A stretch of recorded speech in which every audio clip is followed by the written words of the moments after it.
Bonjour, je vous souhaite une cordiale bienvenue ce matin dans l'église adventiste de Woluwe.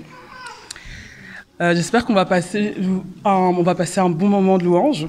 Je vous invite à vraiment vous laisser porter par la présence de Dieu et à vous sentir libre d'ouvrir vos cœurs. Alors je vais vous inviter à vous lever pour chanter avec moi « Il est exalté », le 352 dans le J'aime, 166 dans le Donnez-lui gloire. Il est exalté.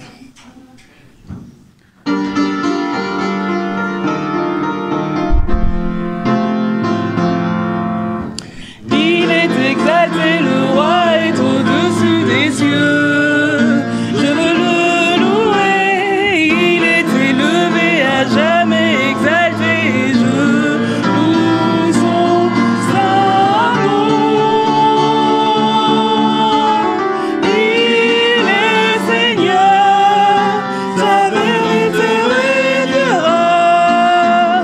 Tout l'univers se réjouit dans son saint nom. Il est exalté, le roi est au-dessus des cieux. Il est exalté, le roi est au-dessus des cieux. On va reprendre, vu qu'il y a eu un petit bug. Il est exalté, le roi est au-dessus des cieux.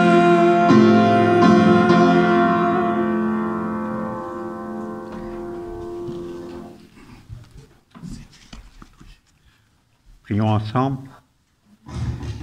Seigneur, nous te remercions pour tout ce que tu nous donnes chaque jour, et plus spécialement pour ce jour où nous pouvons venir te louer et te rendre gloire, par nos relations avec toi et avec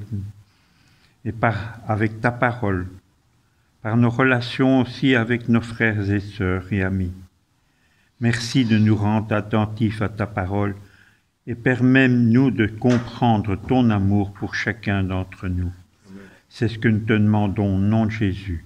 Amen. Amen. Je vous invite à continuer ce moment de louange avec « Je suis né pour te louer ». Comme on sait, nous sommes là pour exalter, pour louer Dieu et prendre vraiment ce moment pour le remercier pour toutes les bonnes choses qu'il fait dans la vie. Et je vous invite à vraiment penser à ça, à tous ces bons moments, toutes ces grâces quand vous chantez ce chant. Je suis né pour te louer, le 431 dans le J'aime. Je suis né pour te louer.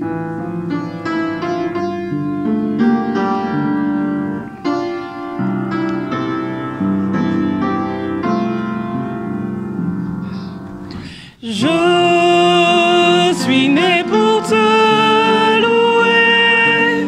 Je suis né pour glorifier ton nom. En toutes circonstances, apprendre à te dire merci. Je suis né pour t'aimer. Je suis né pour t'adorer, mon Dieu, obéir à ta voix. Je suis fait pour toi. Amen. Nous allons finir ce moment de louange avec, avant le culte en tout cas, la prédication. Nous réclamons Seigneur, qui est le 239 dans le Donnez-lui gloire. Nous réclamons Seigneur et nous avons chanté toutes les strophes.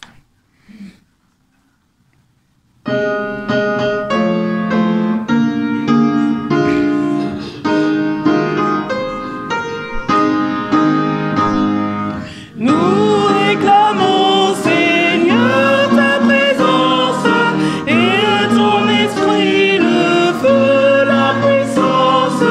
Viens et demeure au milieu de nous. Bénis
à vous asseoir. Et c'est le moment de la lecture biblique.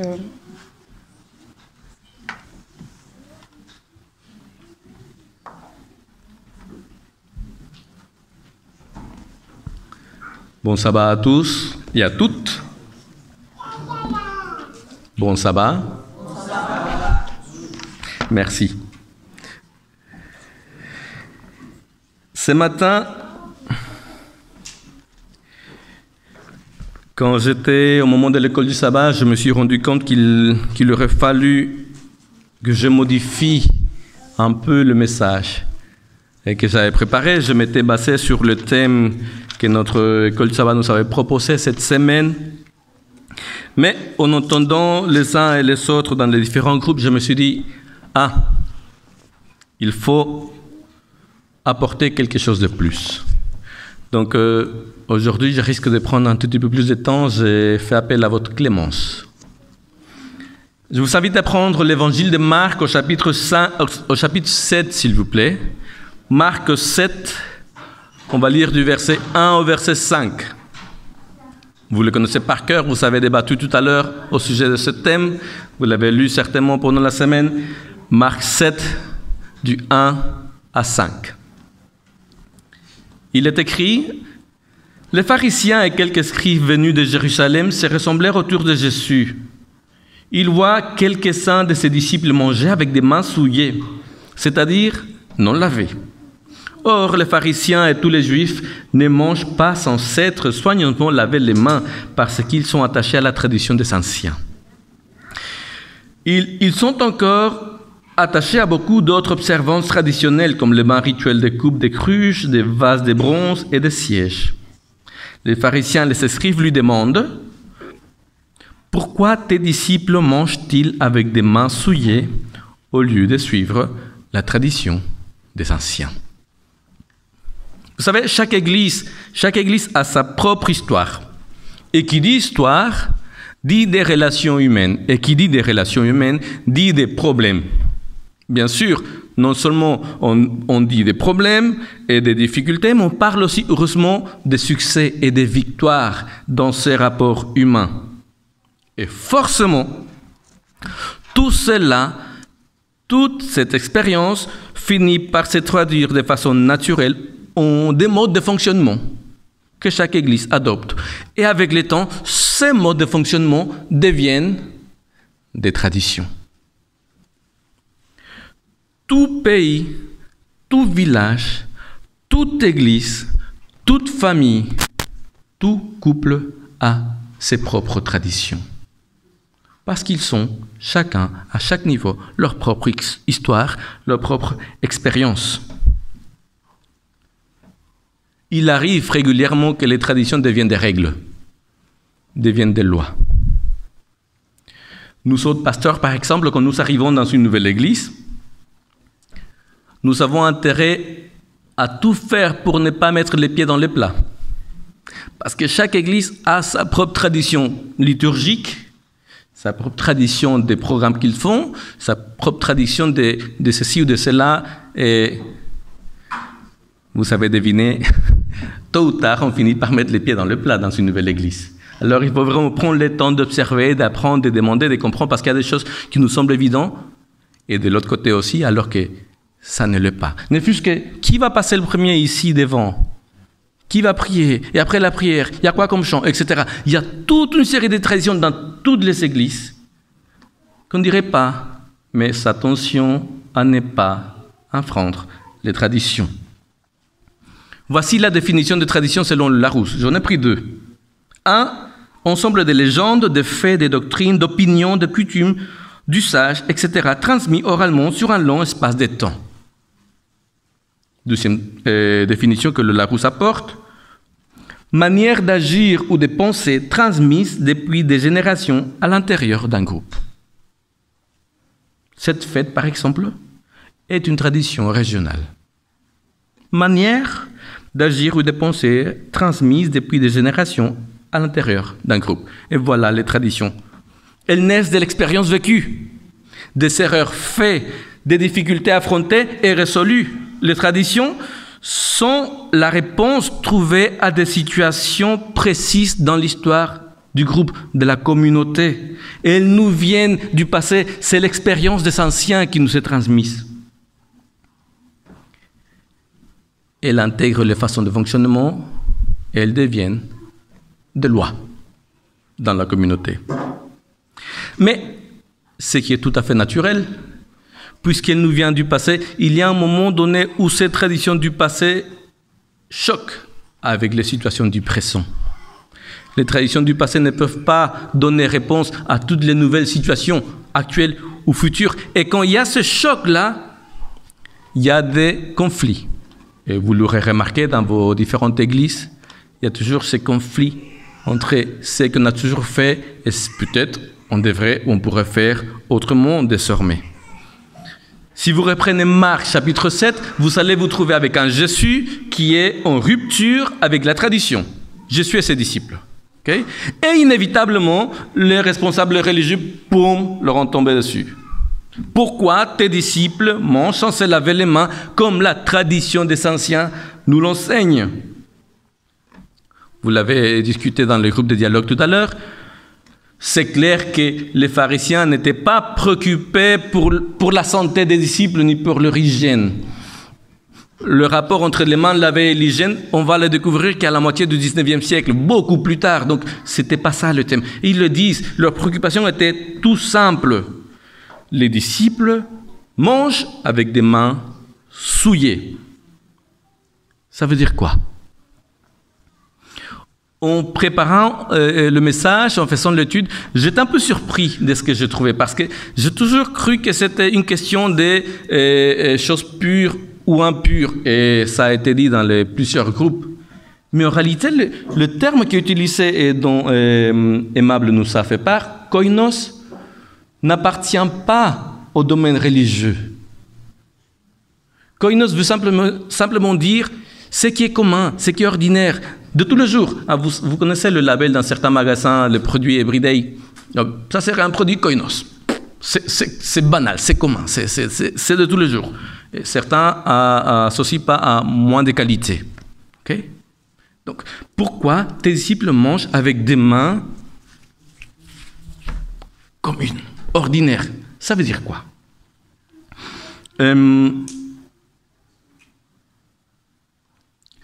Le peuple d'Israël avait été arrivé à développer cette manière de penser. Tes mains peuvent devenir koinos, donc communes, ordinaires, par contact. Par contact avec quoi ou avec qui?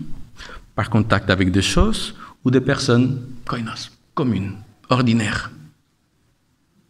En pratique, après une journée en dehors de la maison, quand tu rentrais à la maison, il fallait rituellement faire l'ablution, te laver les mains. Pourquoi? Parce que tu ne pouvais pas assurer que le long de ta journée, tu avais touché ou pas quelqu'un qui n'était pas juif, un ordinaire, un commun.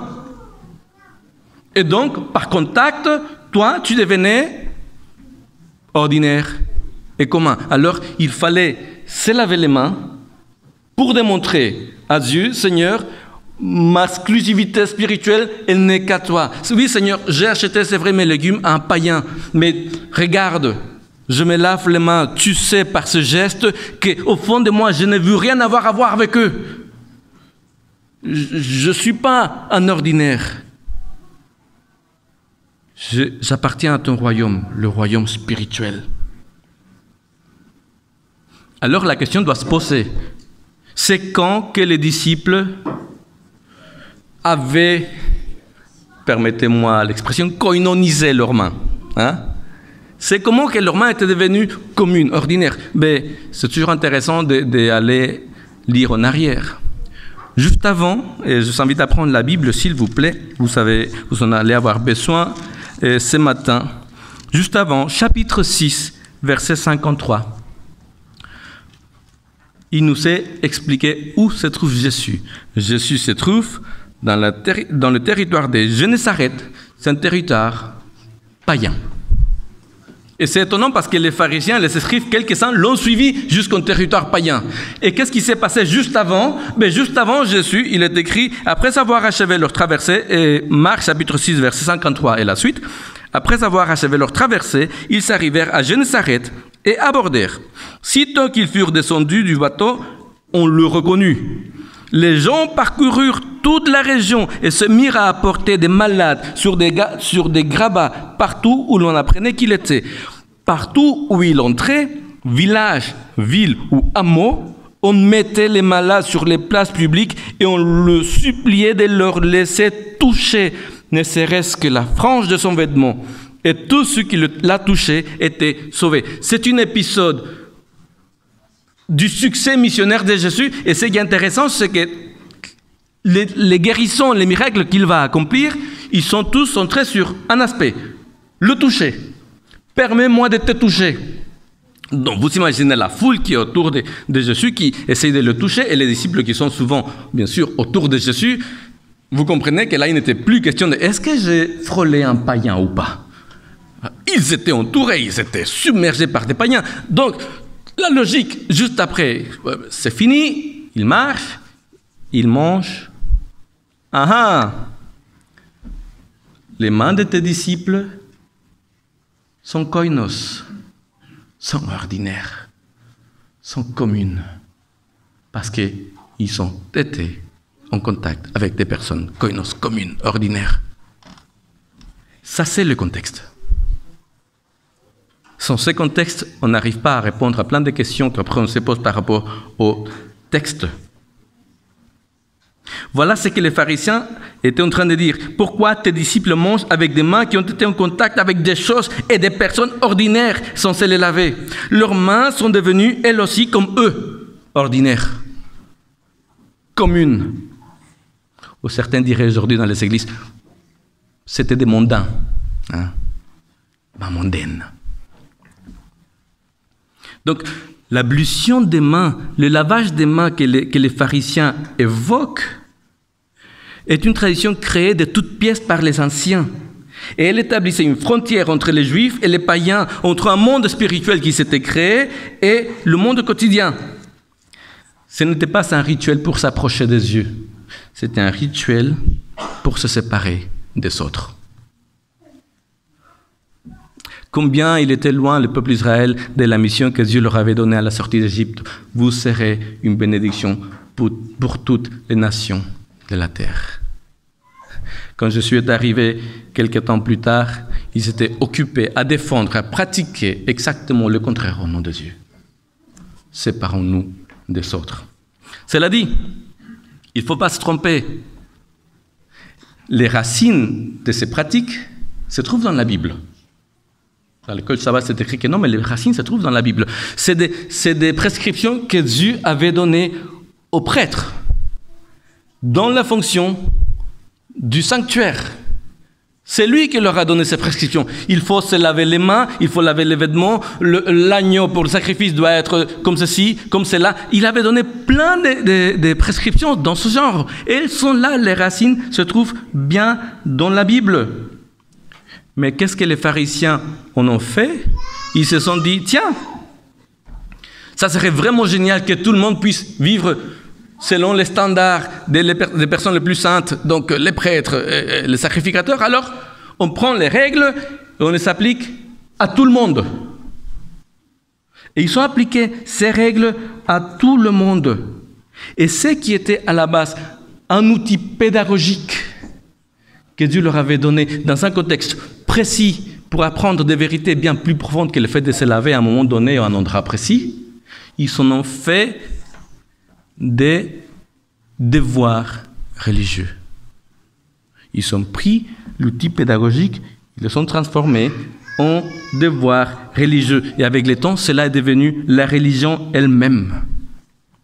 Et cela allait à l'encontre de ce que Dieu voulait au départ. Luc chapitre 7, verset 6.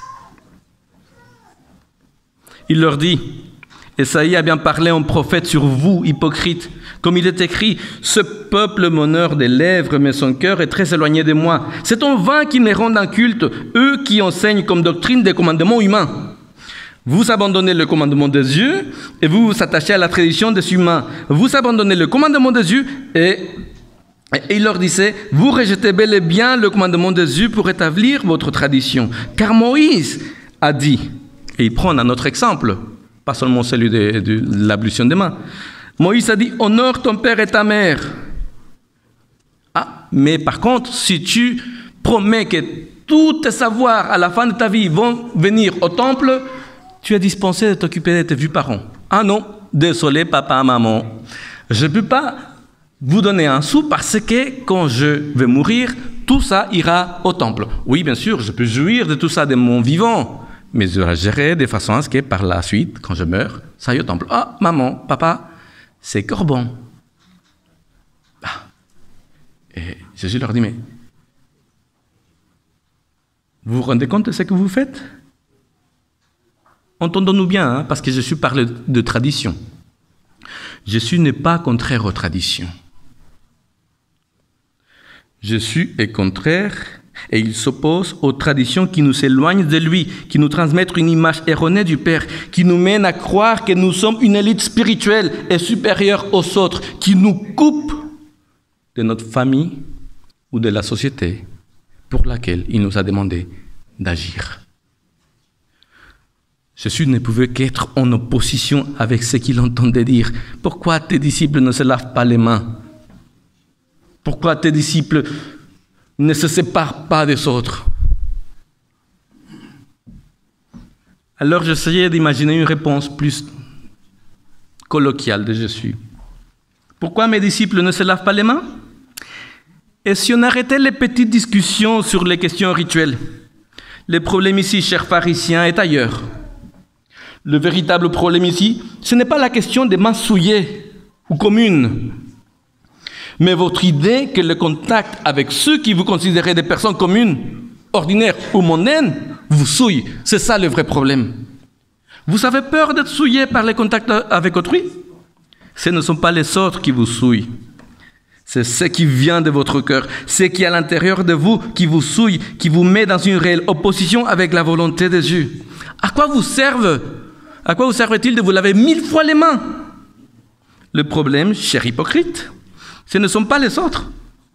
C'est vous et la religion superficielle est basée sur les traditions humaines que vous avez forgées et qui vont à l'encontre de la volonté de Dieu. Vous avez créé toute une série de règles dans le but de mieux faire la volonté de Dieu, mais tout ce qu'elles font, c'est de distraire et d'éloigner les personnes de Dieu et de leurs prochains. La véritable religion ne se mesure pas par des rituels ou des pratiques externes. La véritable religion n'est plus que naître du cœur avant de se manifester par les actions. Vous vous centrez sur l'obéissance et vous oubliez Dieu.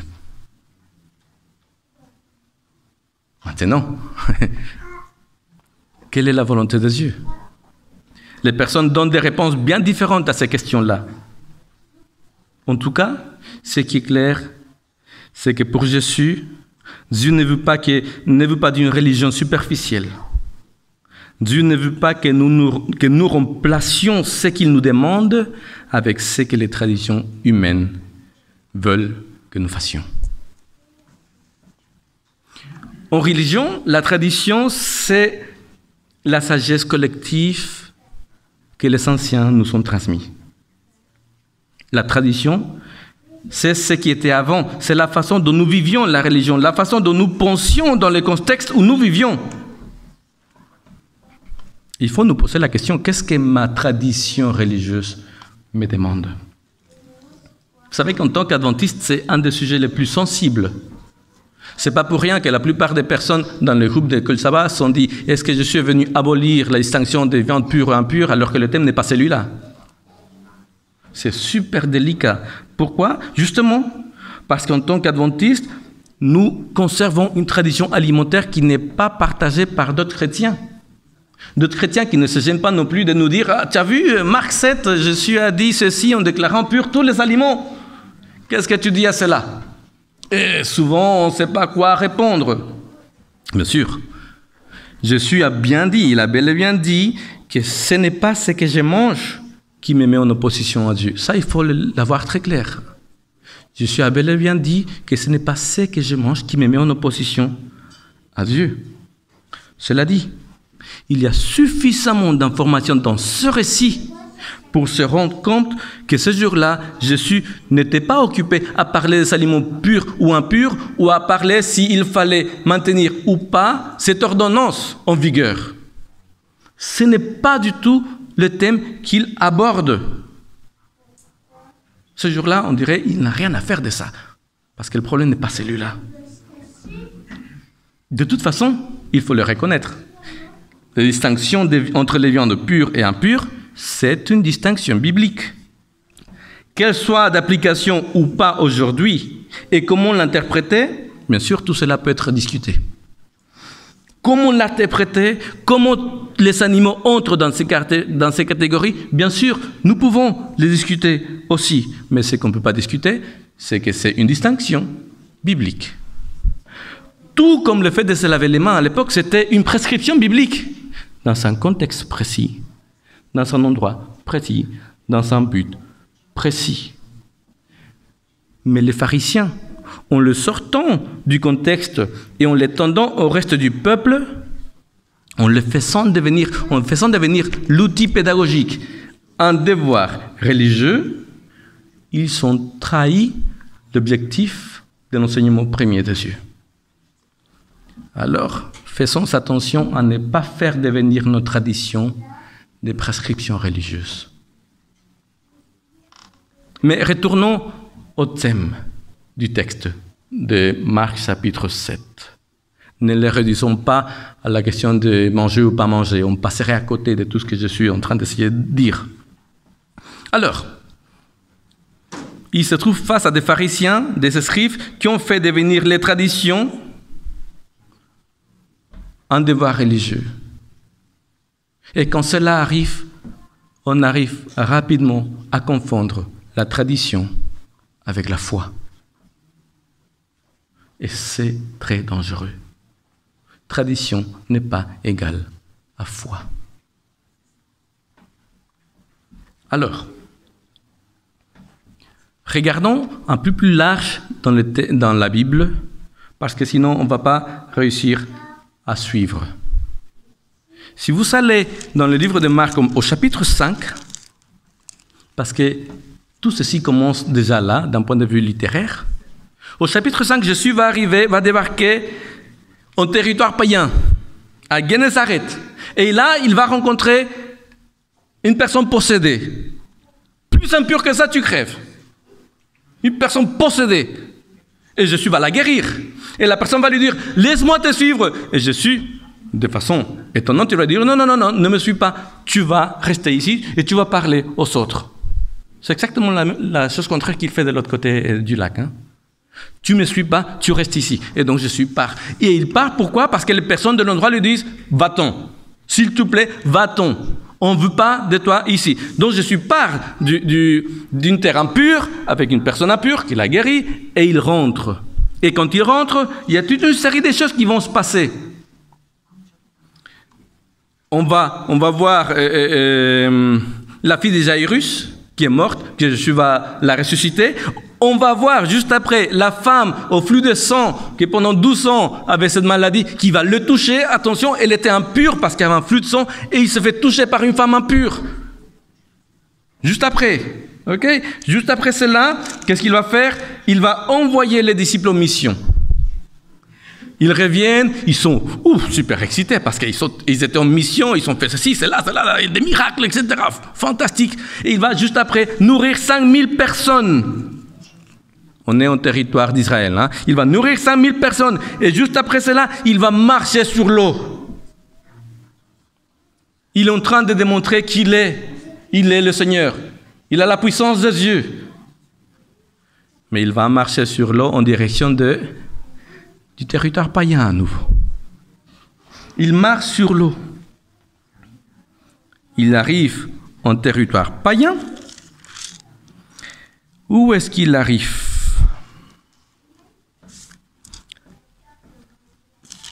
On est à la fin du chapitre 6. Il retourne à Génésaret, là où il avait laissé la personne possédée et guérie pour qu'il commence la mission. Là, on ne voulait pas de lui. Et quand il va arriver, la Bible dit, et on le reconnut. Et cette fois-ci, on voulait de lui. Et cette fois-ci, on croyait en lui. Et cette fois-ci, Jésus va vivre une mission formidable. Mais il y a quelque chose d'intéressant. Pendant toute cette mission-là, les disciples qui étaient au front devant tous les autres récits, ils ne disent plus rien. Ils ne disent plus rien. En territoire païen, en territoire impur, quand les personnes pressent Jésus et les touchent de tous les côtés, on dirait qu'ils ne sont pas là. Et juste après, il y a cette discussion avec les pharisiens. Tu te rends compte que vous mangez avec des mains communes, ordinaires, comme tous les autres qui sont ordinaires. Comment est-ce que vous osez faire cela? Vous devriez être l'élite du peuple, l'élite des yeux. Vous êtes à part, séparés. Et Jésus va répondre, dont on a parlé. C'est un enseignement contre cette mentalité. Ce n'est pas par le toucher que vous devenez impur, ou souillé, ou commun, ou ordinaire, ou mondain. Votre problème se trouve là-dedans. Il est en train d'enseigner Jésus. Il commençait déjà avant, quand il s'est laissé toucher par la femme avec le flux de sang. Rappelez-vous, c'est le thème du toucher. On retourne au thème du toucher. Jésus s'est fait toucher de tous les côtés par des impurs. Il y a un enseignement parlé face aux scribes et aux pharisiens. Il y a Jésus qui dit, ce n'est pas ce qui entre qui souille, mais ce qui sort. Comprenons, il ne parle pas de nourriture, il parle de cette mentalité. Et qu'est-ce qu'un bon maître, un bon professeur fait après avoir donné l'enseignement? Le test. Juste après, il va encore plus loin, en territoire païen. Il entre chez quelqu'un. Et voilà qu'une femme arrive, la femme syrophénicienne. Et vous connaissez le dialogue. Seigneur, guéris ma fille. Oh, non, je ne peux pas donner à manger aux chiens. Ah oui, mais les chiens, quand même, ils peuvent manger des miettes. Il y a toutes les nuances magnifiques dans le texte. Il faut d'abord laisser à manger aux enfants ce qui veut dire, s'il y en a d'abord, il y en a après. Cette femme qui comprend, cette femme qui est une femme syrophénicienne, donc païenne, Jésus ne va pas lui dire non. Elle va le comprendre quand il parle. La leçon dit, c'est la seule femme qui a réussi à gagner en discussion contre Jésus. Non, c'est la seule qui l'a compris. Elle va le comprendre. J'ai aussi, moi, droit à. Est-ce que les disciples ont réussi le test? Non, ils ne sont pas réussi le test. Alors, c'est pas grave. Vous n'avez pas encore compris? Il va encore plus loin dans la région de la Décapole. 10 nations qui étaient à la frontière entre Israël et Syro, Tyr et Sidon. Juifs, pas juifs, mélangés en tout cas. C'est encore pire pour les juifs, ceux qui acceptaient d'être mélangés. Et là, qu'est-ce qu'il va faire Jésus? Vous vous rappelez, il a nourri 5000 personnes en Israël. Vous vous rappelez la question du toucher? Vous vous rappelez la question, comment est-ce que vous mangez avec des mains communes, ordinaires, hein? Mondaines? Ok. Vous n'avez pas compris encore? Je vais donner à manger. Qu'est-ce qui se passe? Il va donner à manger à 4000 personnes non juives.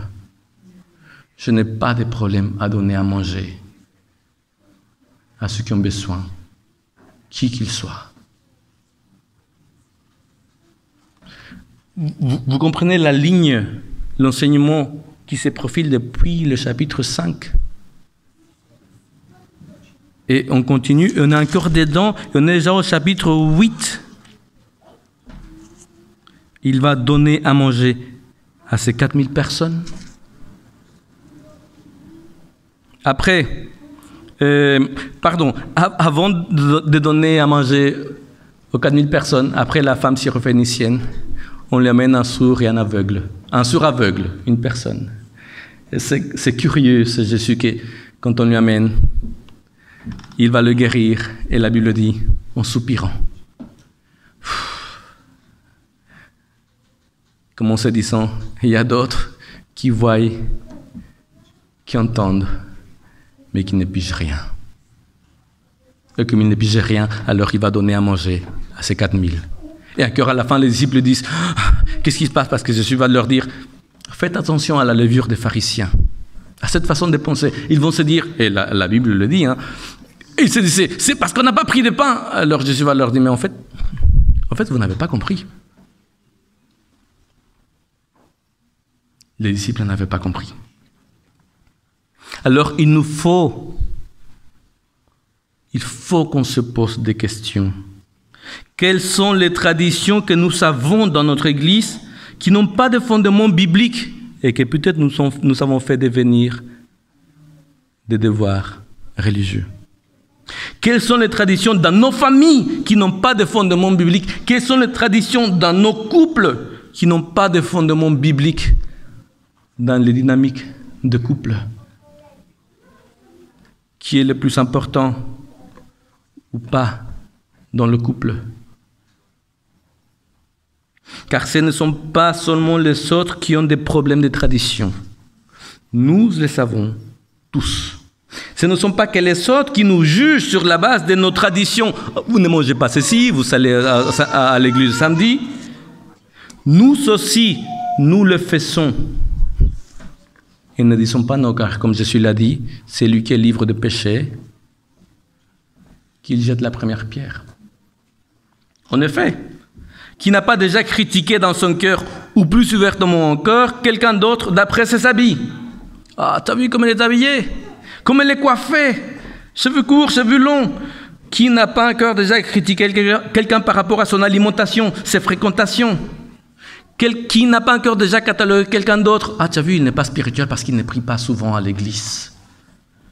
Quel mauvais chrétien! Tu as vu, il ne fait pas ceci, il ne fait pas cela dans l'église. Il arrive tard, il ne ferme pas les yeux pendant la prière. Il ne se met pas à genoux, il ne sait pas prier. Il ne sait pas tenir ses enfants. Oh, tu as vu comment il parle à sa femme? Ou tu as vu comment sa femme lui parle? Non, ce ne sont pas que les autres qui ont des problèmes avec les traditions. Nous aussi, car nous le savons tous.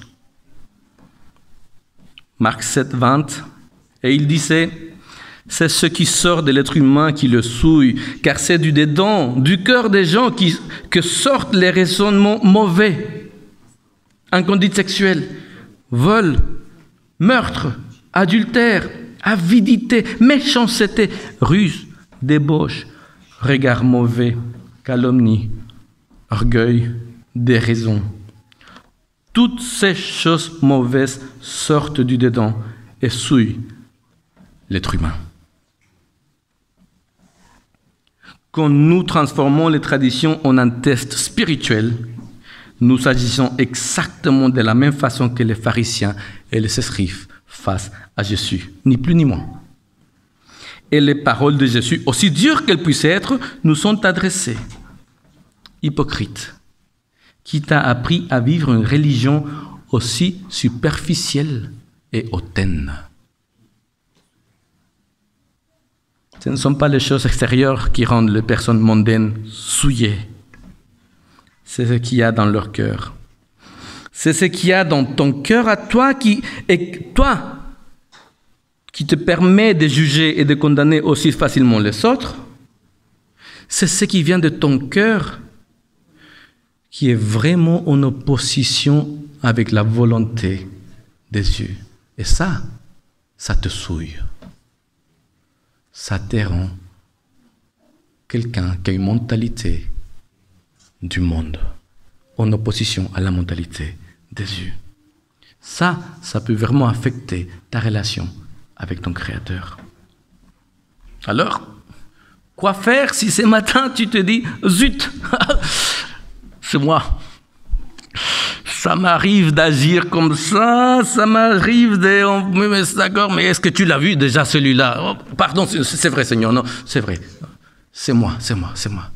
Mais Seigneur, qu'est-ce que je peux faire? Quelle est la solution? La solution, tu ne l'as pas. La solution ne vient pas de toi. C'est exactement ce que les pharisiens ont essayé de faire. résoudre avec leurs propres forces et moyens une situation qu'eux-mêmes ne pouvaient pas résoudre. Ça ne fonctionne pas comme cela. La solution ne peut venir de nous. Mais Jésus, il nous la propose. Et il nous la propose à chaque fois qu'il te dit « Laisse-moi entrer dans ta vie ». Mais vraiment, pas des lèvres. Vraiment, laisse-moi faire partie de ta vie, ouvertement, de façon déclarée aux autres, pas à moitié. Permets-nous de vivre une relation réelle, parce qu'alors je pourrai te réparer.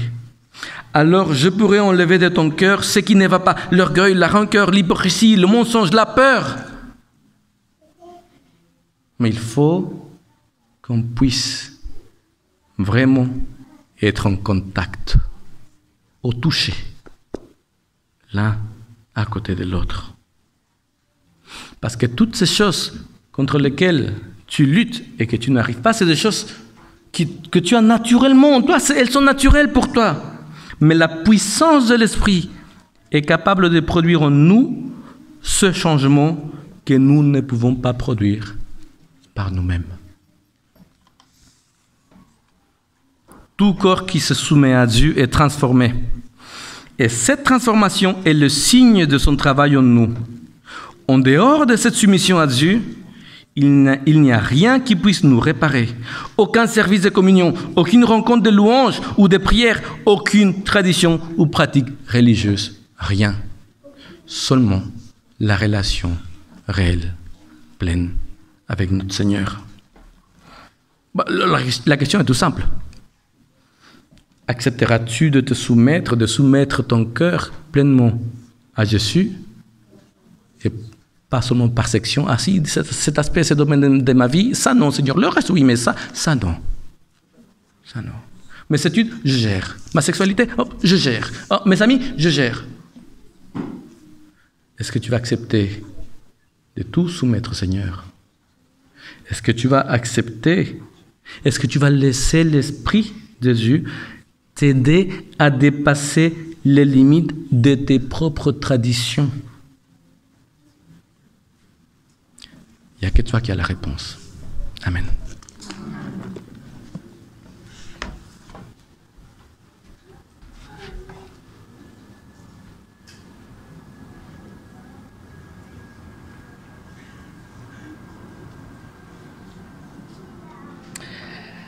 Comme on vient de l'entendre dans la prédication, décider de laisser Dieu agir dans nos vies, c'est un choix que l'on fait tous les jours. Et c'est pour ça que je vais vous inviter à vous lever pour chanter avec moi, chaque instant de chaque jour qui passe. En toi seul, Seigneur, je puis me confier. Le 439 dans le Donnez-lui gloire, chaque instant.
C'est pour voir aux besoins de ma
Seigneur, c'est tellement facile de se laisser distraire par tant de choses, même par des choses qui sont bonnes à la base, mais qui prennent le dessus sur les choses qui sont vraiment, réellement importantes et nécessaires.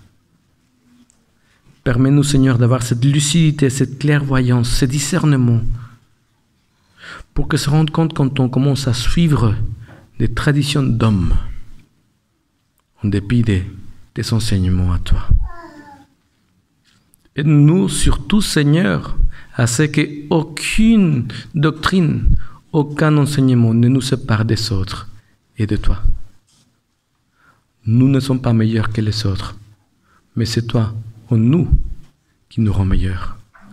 Alors, Seigneur, permets-nous de te recevoir comme tu le souhaites, et peut-être pas comme nous l'avons fait jusqu'à présent. Que tu puisses être vraiment celui qui inspire nos pensées, nos actions, nos regards, pour que le moment venu quand nous devrons choisir, agir, faire, regarder, nos choix soient les meilleurs, ils soient justes, ils soient trempés de ta présence et de ton amour. Voilà ce que je te demande au nom de Jésus. Amen. Amen.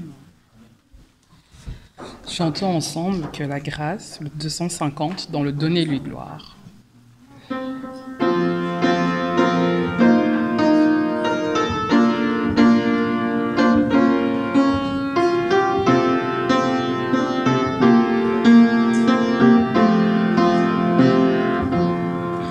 Que la grâce de Dieu soit sur toi pour t'aider à marcher dans ses voies. Reçois tout son pardon et sa bénédiction. Va en paix dans la joie, dans l'amour. Que le Maître te garde toujours dans l'attente de son grand retour.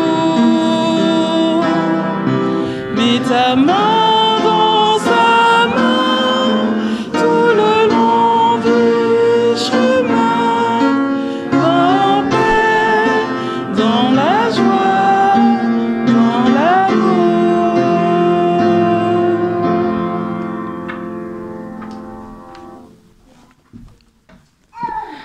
Réjouissez-vous toujours dans le Seigneur. Je le répète, réjouissez-vous. Que votre attitude conciliante soit connue de tous. Le Seigneur est proche. Ne vous inquiétez de rien, mais en tout, par la prière et la supplication, avec des actions de grâce, faites connaître à Dieu vos demandes. Et la paix de Dieu, qui surpasse toute pensée, gardera votre cœur et votre intelligence en Jésus-Christ. Amen.